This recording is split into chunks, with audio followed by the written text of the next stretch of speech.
Are you looking to purchase a home here in the city of Los Angeles and you don't want to make a costly mistake? Well, stay tuned because in today's video, I'll be covering the top 5 mistakes that you need to avoid when buying a home here in the city of Los Angeles. Let's get into it.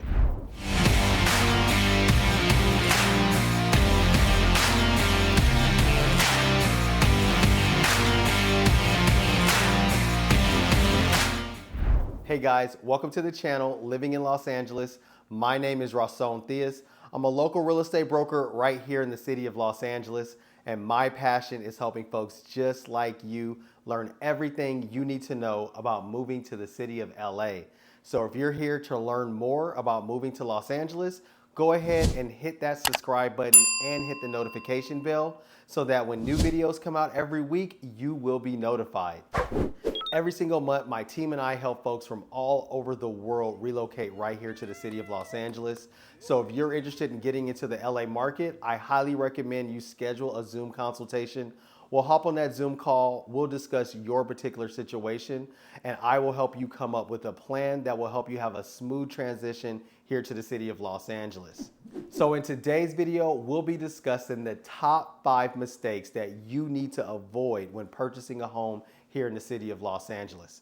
You know, it's so important that you understand that buying a home is very serious. It's probably one of the largest purchases that you will make in your entire lifetime. And guess what? You can't just go and return a house. You can't call up the seller and be like, I don't want this house anymore. It doesn't work that way. That's going to be your home until you decide to put it back on the market and sell the house. So if you get it wrong, it can be very, very costly for you. And my job is to help you avoid making that mistake. So let's get into it. So the very first mistake that I want to discuss with you is skipping the pre-approval process. So many buyers get excited when they know that they're ready to purchase their home, and they want to immediately start looking at homes. They want to call up a realtor. They want to go see homes. They want to start going to open houses. And that is all fun and it is a part of the process. But the very first step that you want to take is you want to talk to a mortgage lender so that you can determine how you're going to pay for the home. Are you going to pay cash for the home? Or are you going to be like 95% of all homeowners and you're going to get a mortgage on the home? And if you're falling to the second category, then you need to know exactly what you qualify for. Because the worst thing in the world is that you go out, you go to an open house, and you might even find the perfect house. And guess what? You're not pre-approved, so you're not ready to move forward. You can't even write an offer on the home. The seller will not take you serious at all. And in some cases, you can't even schedule to see a home without a pre-approval. So it really is the first step. It allows you to know exactly how much home you qualify for. And then from there, you can start to properly shop and look at homes that are on the market that are in your price range so you can find the right home for you. So the next mistake that you have to avoid is ignoring the due diligence process. And you might be like, what is that? So let's talk about due diligence. Due diligence when you're buying a home is a process that begins after your offer is accepted. You have an accepted offer, so we wrote an offer on your behalf, the seller accepted the offer, and now we're opening the escrow process. And there's gonna be a certain amount of time in the beginning of that escrow, which is called your due diligence process. And depending on what kind of market we're in or when you're buying, that process could be between 3 days and it could go all the way, usually up to about 17 days. It depends on what we negotiate on your behalf. But during that time, it's your job, your agent's job, and anyone else involved in helping you purchase this home to find out as much as you can about this home. Because think about it. Yes, you like the home. You may have came to open house. You may have did a tour of the home and you like it, obviously, because you wrote an offer. But you don't know anything about this house. You don't know what's under the skirt. You don't know what the foundation, what's going on with the foundation. And so you want to use this opportunity to learn as much as you can about the house so that you can make an informed decision about moving forward through this escrow process and purchasing this house or backing out of the deal and moving on to the next property. So the way we go about going through the due diligence process is there's 3 inspections that I highly recommend that you have to do at minimum during the due diligence process. The first is going to be a general home inspection. We're going to call out a master certified general home inspector. Their job is to come out and they are going to inspect every aspect of the house. Now, of course, they can't look inside walls and things like that, but they are going to go on the roof and give you a general roof inspection. They're going to look at all the components of the house. They're going to check for leaks. They're going to stress test a lot of the plumbing in the house. They'll plug up the drains and see if there's any leaks. They'll plug up the drains in the shower to see if your shower pan is leaking. They're going to go underneath the house. They're going to do a general inspection of the foundation. They are going to see if there's any leaks or any wet spots underneath the house that they need to call out to you. So their job is to give you an overview of what condition the house is in. One of the things I love about my general home inspector is that not only does he tell you the potential things that he finds, during that general home inspection process, he'll be giving you tips and tricks on how you can maintenance your home so that you don't end up having problems in the future as well. So highly recommend that you do a general home inspection. Next, I'm going to highly recommend that you do a sewer line inspection. Most of the homes here in Los Angeles are coming up on 100 years. So they're pretty old homes, and those sewer lines have been down there for, in some cases, 100 years. Definitely 50 years for a lot of homes here in LA too. So it's very important that you do a sewer line inspection so you know exactly what the condition of the sewer line is. You know, at minimum, the cheapest sewer line replacement I've ever seen was about $13,000, and I've seen it go all the way up to $45,000. So that's not something that you want to find out after you close escrow on your new home. So it's very important that you do a sewer line inspection. The sewer line inspector is going to take a camera and they're going to run it through the line, starting in the house. They're going to run it all the way through the sewer line that goes from the house all the way out to where it connects to the city. And they're going to tell you the condition of that sewer line. There's very common things that they find. A lot of times you find little, roots and plants inside the sewer line. Sometimes you find cracks. Sometimes you find a collapsed sewer line. So we need to know what the condition is. So that if that's something that needs to be addressed while we're in escrow, we can address it with the seller.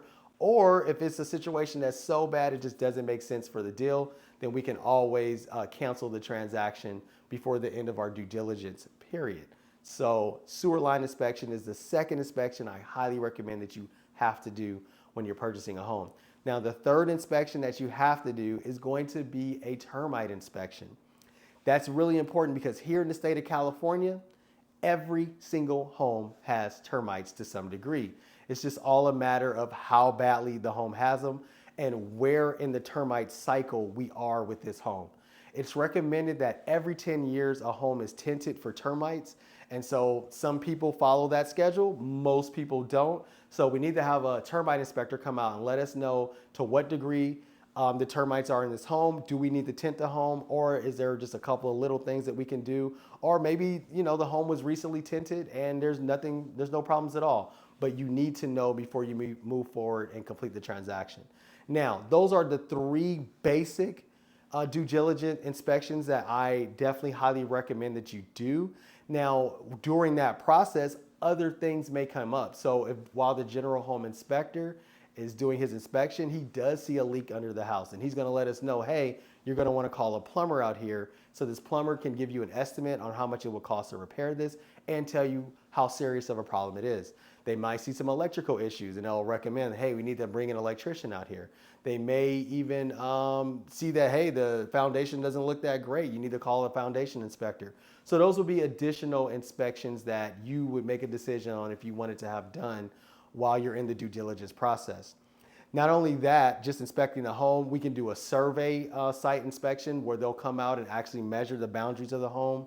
If a home has a fireplace, you can do a chimney inspection. So there's a lot of different inspections, and when we hop on our Zoom call, we'll discuss all of them so you can determine what inspections you want to do. But all of that is a part of the due diligence process. I've seen it in the past where buyers are so excited to buy a home that they want to skip this process, and that is an absolute no-no. At the end of the day, you don't know anything about this house, and this is how we're going to get to know about this house so you can make an informed decision about moving forward and completing the transaction.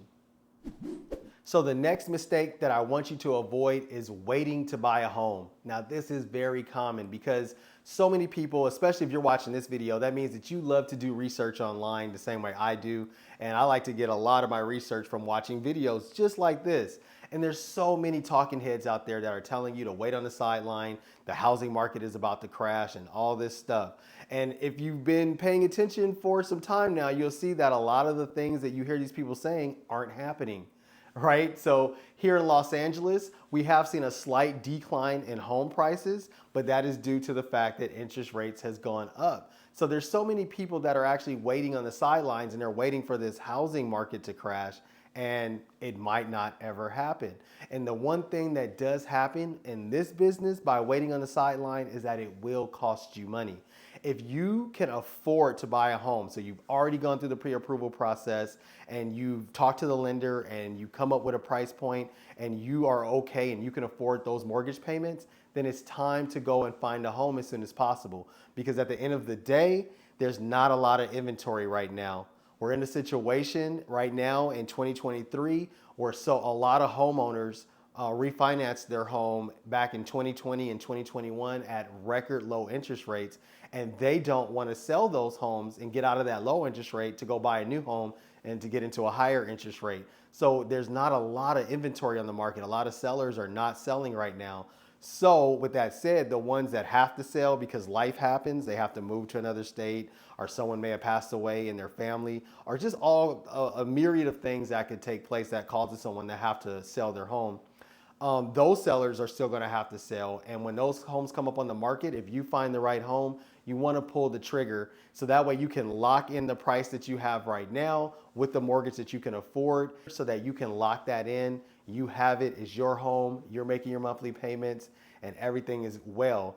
By waiting on the sidelines, we can't predict, no one has a crystal ball. We cannot predict what's going to happen in the future. So even if home prices continue to go down, the reason that they're going down is because that means what? Interest rates are continuing to go up. So either way, it's going to cost you money. So waiting on the sideline is not the best thing to do. Have the conversation with your lender, come up with a mortgage that works for you, go out into the world, find the right home at that price point, and pull the trigger. So that way it doesn't cost you money in the long run. So the next mistake that I want you guys to avoid is walking away from a property because there may be a multiple bid situation. Here in Los Angeles, buying a house and owning a house in LA is a very competitive sport. All right? I'm just being honest. And so if it's a home that's in a good condition, even with these high interest rates, there are still homes that are getting multiple offers. And for some buyers, they don't like the concept of that they're going to have to be in competition with someone else and they can get bidded up and things like that. And what I want to say to you is that honestly, this all boils down to having a realtor that you can trust that is skilled in negotiations. Now, personally, I am the master at this. I have some amazing stories under my belt. Just recently, I had a situation where my buyer put a bid in on the property and there were 35 other offers and my buyer ended up getting their offer accepted. It happened to me the year before last. We had 28 offers on one property and my buyer got their offer accepted. So what you want to understand is that there's a strategy for everything. At the end of the day, the best way to get your offer accepted is to find out what the seller is really looking for and craft your offer in a way that makes sense and lets the seller and the listing agent know that you and your team, which means your agent and the team that the agent brings with him into this transaction, that you guys can get the job done and that you are the safest and quickest way to a closed escrow, because that's what sellers care about. So even in a multiple offer situation, can it drive up the price of a home? Absolutely. But guess what? Writing offers is free. It's not going to hurt you to write the offer and throw your hat in the ring if it's a home that you love. Now, if it's a home that you're just like, whatever, then yeah, maybe that's not the situation you want to be in. But if we found the home that you know is right for you, don't be afraid of a multiple counter situation or a multiple offer situation, because if you have the right agent, they will be able to navigate you through that process without any problems. All right, guys, so the last costly mistake that I want you guys to absolutely avoid, and honestly, I should have talked about this one first, because from my perspective, I think it's literally one of the most important things based on what I've seen in my experience, and that's hiring a great real estate agent. It's so important that you hire a really good real estate agent to represent you in your transaction. You know, hiring a buyer's agent is completely free to you. You do not pay one single penny out of your pocket for their agent. The way buyer agents are compensated is they are compensated by the seller at the end of the transaction based on an agreement between the listing agent and that seller way before the house ever even came on the market. So that's how buyer agents are paid. So you can hire a world-class buyer's agent and not pay one single penny for it. So why would you not take advantage of that? Now, a lot of buyers out there feel that, you know what, I'm just gonna go directly to the listing agent and ask the listing agent to represent me, and that way I'll get my offer accepted. But guess what? Even if that happens, you are not really being represented in the transaction. That listing agent has already signed a contract with the seller, giving that seller their fiduciary duty. So their job is to look out for their best interest, not yours.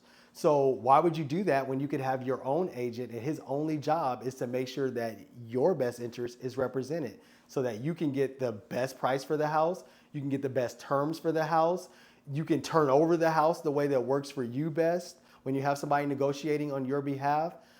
There's even some credits and repairs that you can have done when somebody's negotiating on your behalf. Versus when the listing agent is representing you, none of those things are going to happen because their job is to keep that seller happy, not to keep you happy. So make sure that you're interviewing multiple agents. Find an agent whose personality fits your style. Someone, at the end of the day, just ask yourself a very simple question. Do I want this person representing me in this transaction? Do I want this person negotiating for me on behalf of me during this transaction? And make your decision based on that. It's so important to go with an agent that knows what they're doing, that has a good track record, and that has experience.